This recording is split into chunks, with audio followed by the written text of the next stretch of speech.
ढोल ताशांचा गजर, टाळ मृदुंगांचा निनाद, रंगबिरंगी रांगोळ्या आणि जयघोषात निघालेली भव्य शोभायात्रा। श्रीरामनवमी निमित्त अकोल्याच्या राजराजेश्वर नगरीत 6 एप्रिल रोजी राम भक्तांनी साजरा केला एक भक्तिरसात न्हालेला उत्सव। शहरातील राजेश्वर मंदिरातून निघालेली ही शोभायात्रा म्हणजे श्रद्धा, परंपरा आणि एकतेचा भव्य संगम ठरलाय। बघूया या शोभायात्रेचा खास रिपोर्ट। अकोल्यातील राजराजेश्वर मंदिरातून निघालेली शोभायात्रा म्हणजे केवळ एक धार्मिक मिरवणूकच नव्हे, तर भक्तिभावाने ओतप्रोत भरलेला सांस्कृतिक सोहळा। श्रीरामनवमी शोभायात्रा उत्सव समिती आणि विश्व हिंदू परिषद यांच्या संयुक्त विद्यमाने आयोजित करण्यात आलेली ही शोभायात्रा शहरभर वाजत गाजत निघाली। राज्याचे कामगार व पालकमंत्री ॲडव्होकेट आकाश पुणकर, खासदार अनुप धोत्रे, आमदार रणधीर सावरकर, वसंत खंडेलवाल, माजी आमदार बबनराव चौधरी, आमदार विल्पव बाजोरिया, काँग्रेसचे प्रदेश महासचिव डॉक्टर अभय पाटील या मान्यवरांनी राजेश्वर मंदिरात पूजा, अभिषेक आणि महाआरती करून शोभायात्रेची सुरुवात केली।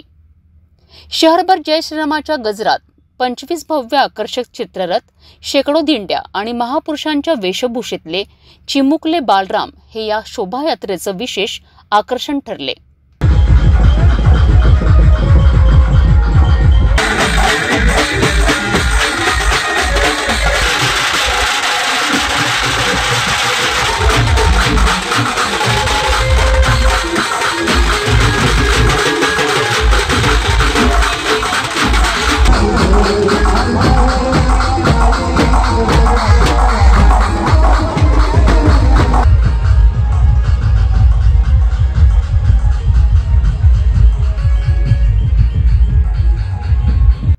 टाळ, मृदुंग, झांज, ढोल ताशा, पारंपरिक नृत्यविष्कार आणि रामभक्तांचा जल्लोष यामुळे संपूर्ण अकोला राममय झाला होता।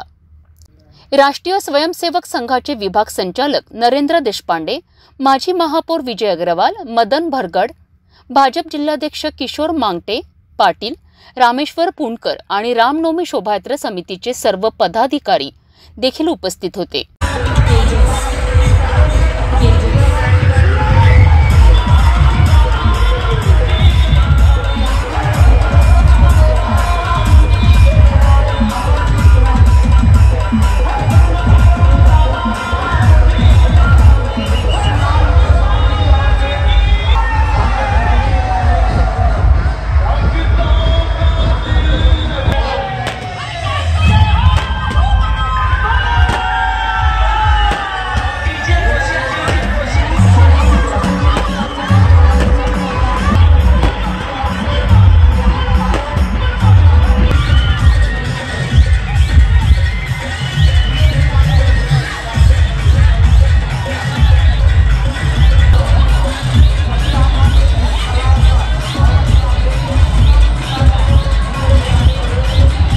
रामनवमी निमित्त अकोल्यात साजरी झालेली ही शोभायात्रा म्हणजे भक्ती, परंपरा आणि सामाजिक एकतेचं जिवंत चित्रण होतं।